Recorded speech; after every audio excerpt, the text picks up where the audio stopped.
Gesture drawing is such a cheat code for getting better at drawing. It should be illegal for an artist to not regularly practice gesture drawing. I've always had the opinion that the distance between where you are now on your art journey and where you need to be is just a few gaps in knowledge. Today I'm going to be bridging that gap by sharing with you 7 tips to immediately upgrade your gesture drawing. Let's begin. Number 1. Quick observation. Focus on capturing the essence of the pose rather than the details. In gesture drawing, you should always prioritize the overall impression of the pose rather than getting stuck on the intricate details.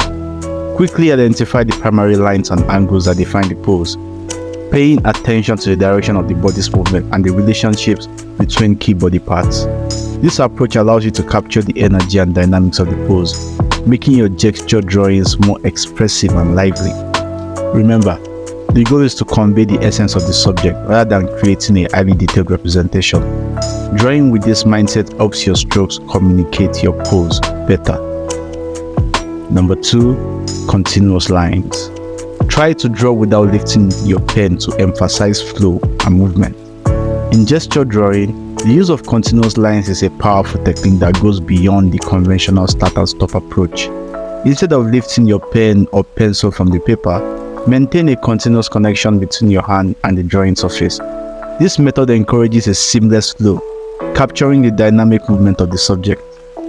Continuous lines allow you to convey the rhythm and energy of the pose. The unbroken flow adds a sense of vitality, making your drawings visually engaging. This technique enhances your spatial awareness as you navigate through the controls of the figure. It promotes a more intuitive understanding of the subject's form. By minimizing breaks in your lines, you encourage an economy of movement. This fluidity contributes to a more expressive and spontaneous representation of your pose. Number 3. Proportional relationship. Quickly establish proportions and relationships between body parts. Focus on swiftly indicating the relative sizes and positions of the different body parts. Begin with the major landmarks such as the head, torso, and limbs, ensuring they align proportionally with each other. These initial steps helps lay the foundation for a well-proportioned drawing. Pay attention to the angles and lengths of the limbs in relation to the torso, and use simple lines to convey this relationship. Be attentive to foreshortening, where certain body parts appear shorter due to the perspective. Adjust proportions accordingly to convey depth and three-dimensionality in your drawings. Foreshortening can be challenging, but consistent practice will improve your ability to convey depth convincingly.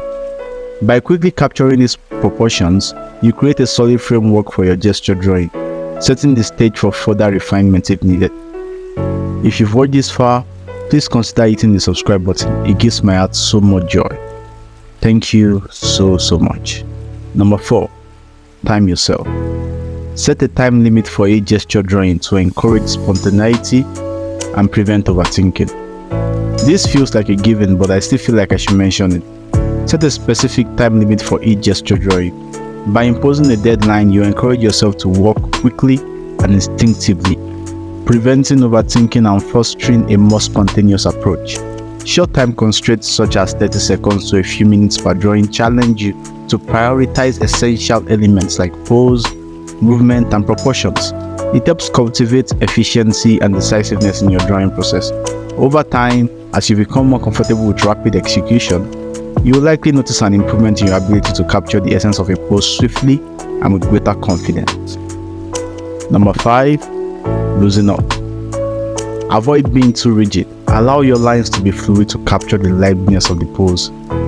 The idea is to avoid stiffness in your drawings. Embrace fluid and dynamic lines to capture the natural movement of the subject. Instead of meticulously detailing every aspect, allow your hand to move freely, exploring the contours of the pose with a more gestural and expressive approach.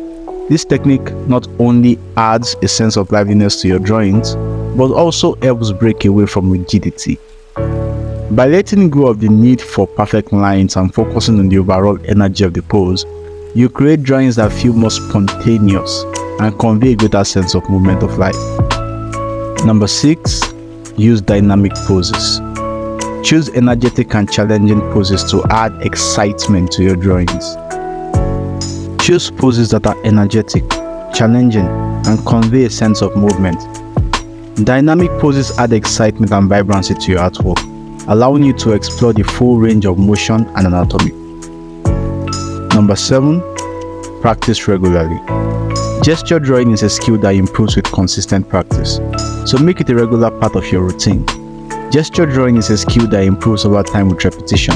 Set aside dedicated time for regular practice sessions to refine your observational skills and drawing technique. The more you practice, the more comfortable and confident you become in quickly capturing the essence of a pose. Regularity in practice is key to owning your gesture drawing abilities and integrating them seamlessly into your overall artistic skill set. If you are not entirely convinced as to why you need to regularly practice gesture drawing, watch this video here. I hope this video was helpful. Please leave a like, comment, and consider subscribing to the channel for more videos like this in the future. Thank you for watching this one. Until next time, goodbye.